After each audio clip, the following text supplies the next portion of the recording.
May I request the COMSEC to administer the oath of the invited guests and the resource persons?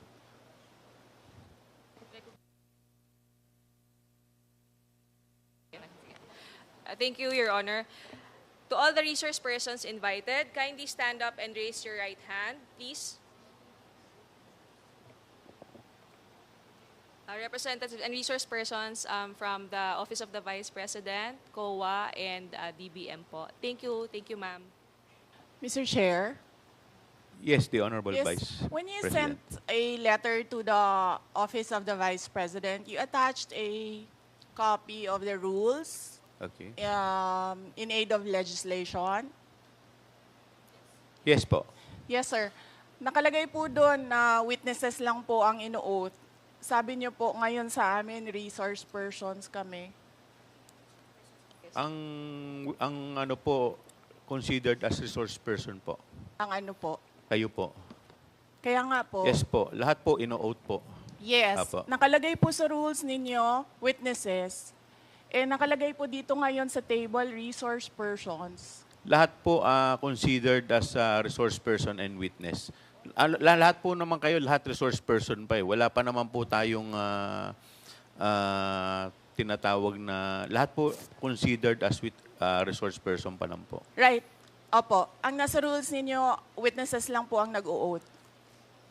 Wala po kayong rules sa resource persons.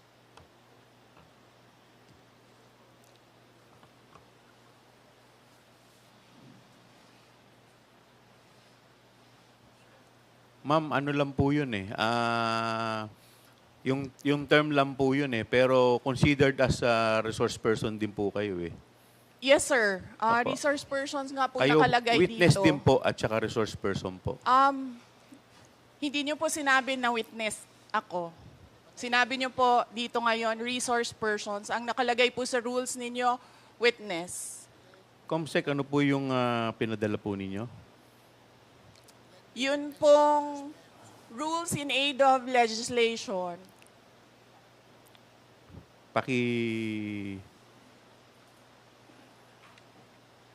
Mr. Chair, point of order. What is the point of order of the Honorable Because Congressman this issue about Macapagal? witness, resource person, etc., etc. Ma'am, was- pakilakas lang po, hindi po marinig. persons and accused has been taken up in previous legislative inquiries in aid of legislation. I want to quote a December 8, 2008 hearing in the Senate, where Senator Miriam Defensor Santiago issued, had an opinion on a similar situation, but she quoted a Supreme Court ruling. So,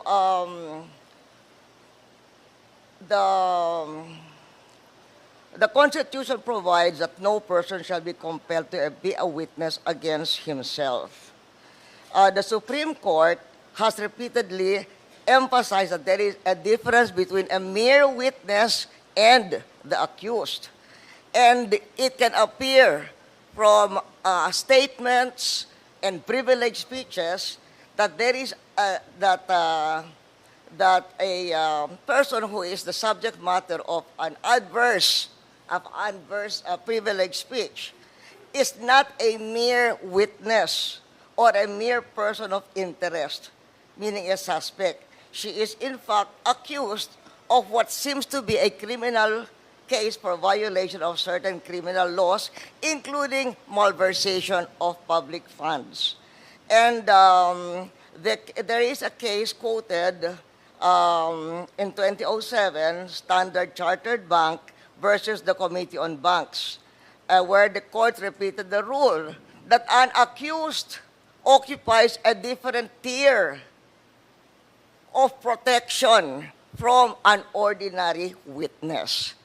So, the court said, Supreme Court said, whereas an ordinary witness may be compelled to take the witness stand and claim the privilege at each question requiring an incriminating answer is shot at him, an accused may altogether refuse to take the witness stand and refused to answer any or all questions. So that has been a supreme. And then there is a portion that the court explained that the right of the accused against self-incrimination also applies to respondents in administrative investigations such as legislative inquiries in aid of legislation. So that is the point of order I am raising, and there is a Supreme Court ruling to this effect. Thank you, Mr. With that, the chair declares 1 minute suspension. Recess.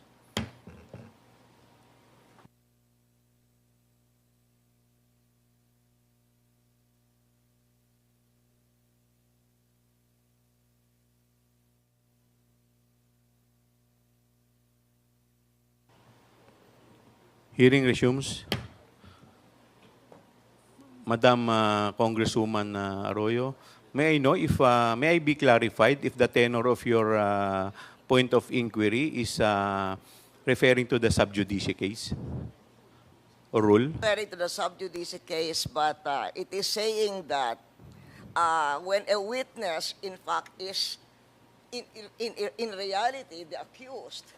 Ma'am, pakilakas po ng konti. Medyo hindi ko po... What he's saying is that if by the nature, for instance, of the privileged speech, if the witness is not a mere witness, but the person being asked is not a mere witness or a mere person of interest, he is in fact the accused of what seems to be a case including malversation of public funds.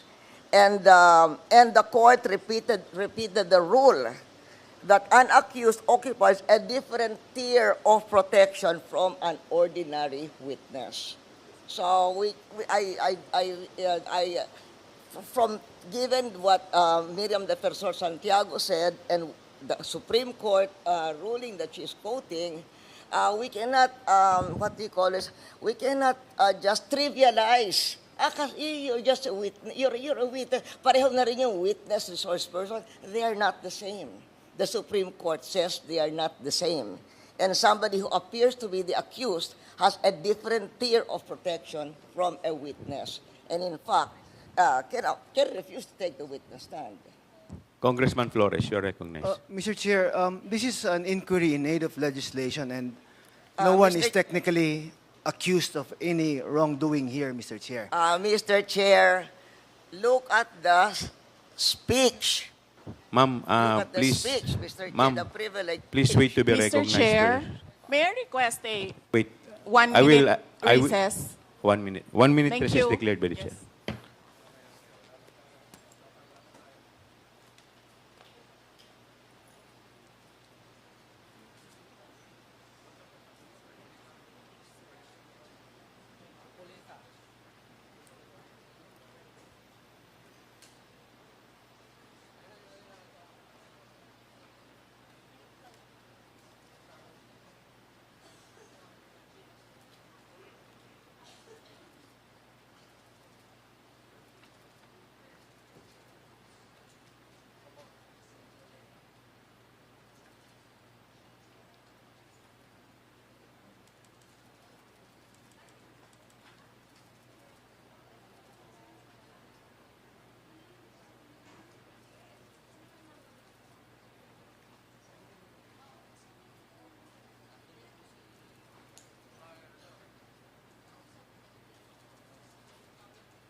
Mr. Chair, yes.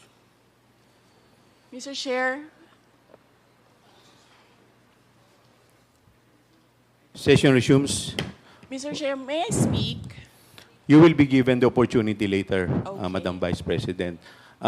In any event, the point of the Honorable Arroyo is well taken. But we will proceed to the oath taking. If the Vice President refuse to take her oath, we will respect that. You're watching PH News Today.